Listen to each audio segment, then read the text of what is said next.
so what's kind of the ingredients of the environment that needs to be there to make these simulations practical? Yeah. And why are they not practical today?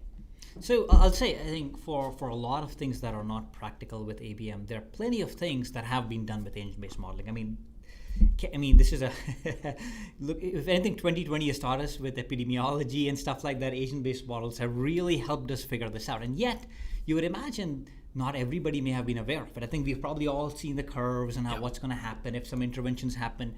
How can it impact? A lot of these are.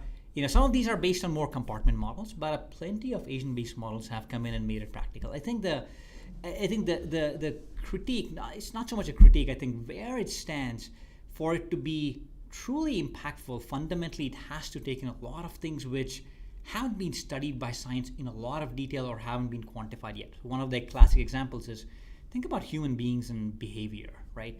That is, for it to be practical to humans, you need to in some ways have an understanding of what humans think, what they believe, how will doing something impact what they will think and do down the road and those are extremely hard things, challenging things, which I don't think we have a great model for it yet. So I think what you're seeing, I think you even spoke about this idea of sentient AI and things like that. Right now these are specific, maybe somewhat generalized AI that's being built. Yep. I think where a lot of the research has to go is, one, definitely from an environment.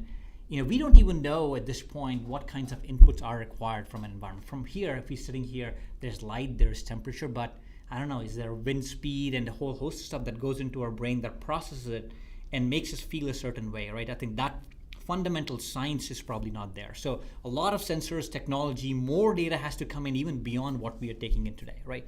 So that's from one, science in terms of modeling and stuff like that, or the fundamentals of how to understand humans. Two, environment and just a lot of sensory inputs, and how do you think about it? Third is the translation of all that into action, right? And I think that's where we are a little bit more closer today than we were 10 years ago. Yeah. And that's where it's helping us support our actions, whether it's, hey, let's do social distancing so that we can prevent this from spreading, or what's the best way to think about a forest so that we can prevent forest fire? Can we cordon off certain areas which are more likely to kindle and burn, and can you do that ahead of time and things like that?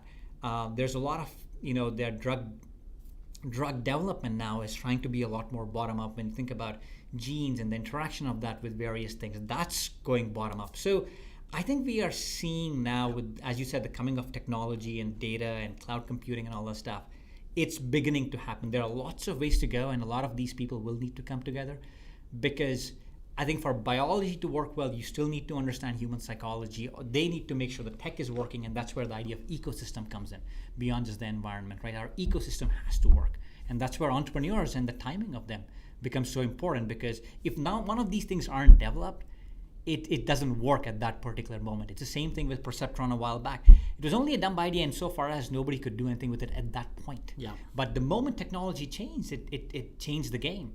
It goes back to what you said, hey, GameStop may be a blip, but we need to wait for a few things to develop around it. And maybe the model of what happened with GameStop becomes a ubiquitous one where people can actually use that to exploit and create their future, for example. Yeah, that's very interesting, because I always joke, and a lot of people who know me always joke that like one of my middle names is Agent ABM.